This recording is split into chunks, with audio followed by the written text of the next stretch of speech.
కాంగ్రెస్ ప్రభుత్వం ఇచ్చిన ఇండ్ల ప్రొసీడింగ్లను నమ్మి ఇండ్ల నిర్మాణం చేస్తున్న ఇందిరమ్మ ఇళ్ల లబ్ధిదారులందరూ ఇందిరమ్మ ఇళ్ల బాధితులుగా మారకముందే వారికి బిల్లులు చెల్లించాలని బీఆర్ఎస్ నాయకులు పాల సాయిరాం, ఎడ్ల సోమిరెడ్డిలు అన్నారు.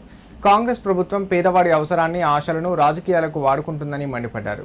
జిల్లాలో 11,834 మందికి ఇందిరమ్మ ఇల్లు మంజూరు కాగా 2,076 మంది లబ్ధిదారులు ఇల్లు నిర్మించుకొని ఇప్పుడు బిల్లులు రాక ఇబ్బందులు పడుతున్నారని ఆరోపించారు.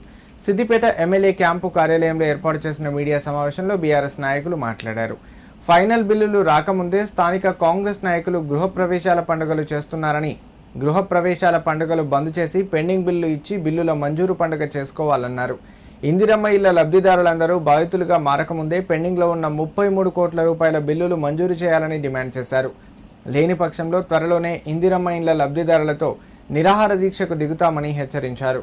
మీడియా సమావేశంలో బీఆర్ఎస్ నాయకులు సారయ్య, రమేష్ గౌడ్, మోహిస్, పరశురామ్ గౌడ్, పాపయ్య పాల్గొన్నారు.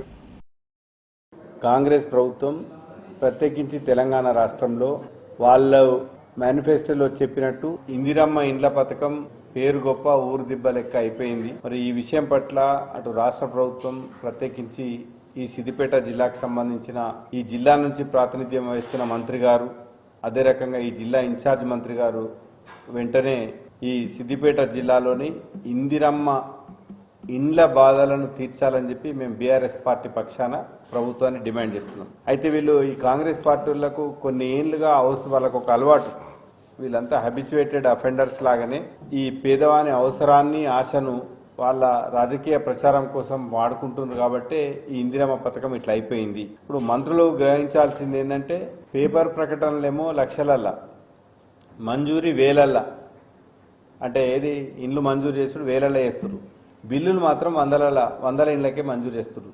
ఇట్లయితే మరి ఇందిరమ్మ ఇండ్ల పథకం కానీ ఈ ఇల్లు కట్టినోళ్ళు మరి ఎంత అవస్థల పాలవుతారు, ఇబ్బందుల పాలవుతారు అన్న విషయాన్ని మరి కాంగ్రెస్ పార్టీకి సంబంధించిన నేతలు కానీ, నాయకులు కానీ, అదే రకంగా అక్కడ రాష్ట్రంలో ఈ హౌసింగ్ మంత్రి పొంగులేటి శ్రీనివాసరెడ్డి గారి నుంచి ఇక్కడ జిల్లా అధికారులు, ప్రత్యేకించి హౌసింగ్ పీడీ అంటే ఈ జిల్లాకు సంబంధించిన హౌసింగ్ డిపార్ట్మెంటు అధికారులు కూడా మరి వెంటనే చొరవ తీసుకొని మరి వీళ్ళ బాధలు తీర్చాల్సిందిగా మేము బీఆర్ఎస్ పార్టీ పక్షాన మేము విజ్ఞప్తి చేస్తున్నాం. బాధితుల తరఫున డిమాండ్ కూడా చేస్తున్నాం. కాంగ్రెస్ ప్రభుత్వం ఇందిరమ్మ ఇండ్ల పేరు మీద చాలామంది లబ్ధిదారులు ఈరోజు ఫైనల్ బిల్లు రాక ఇబ్బందులు పడతా ఉన్నారు.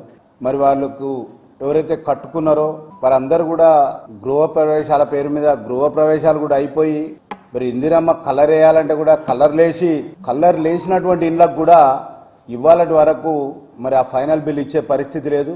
మరి ఎంతో కష్టపడి వీళ్ళు ఏదో ఇస్తారని ఆశపడి వాళ్ళు కట్టుకున్నారు. మరి వాళ్ళు అప్పులలో మీద పడి తిరుగుతూ ఉన్నారు. అప్పులు చేసి ఇల్లు కట్టుకొని ఇబ్బందుల పాలవుతూ ఉన్నారు, రోడ్ల పాలవుతూ ఉన్నారు. మరి మంత్రులు ఈరోజు జిల్లా మంత్రి కావచ్చు, ఇన్ఛార్జ్ మంత్రి కావచ్చు పట్టించుకొని మరి ఇందిరమ్మ ఇండ్లకు బిల్లులు వచ్చే విధంగా, బిల్లులు ఇప్పించే విధంగా చర్యలు తీసుకోవాలని చెప్పి, మరి అదేవిధంగా గతంలో బీఆర్ఎస్ ప్రభుత్వం ఉన్నప్పుడు గృహలక్ష్మి పేరు మీద మంజూరీ ఇవ్వడం జరిగింది.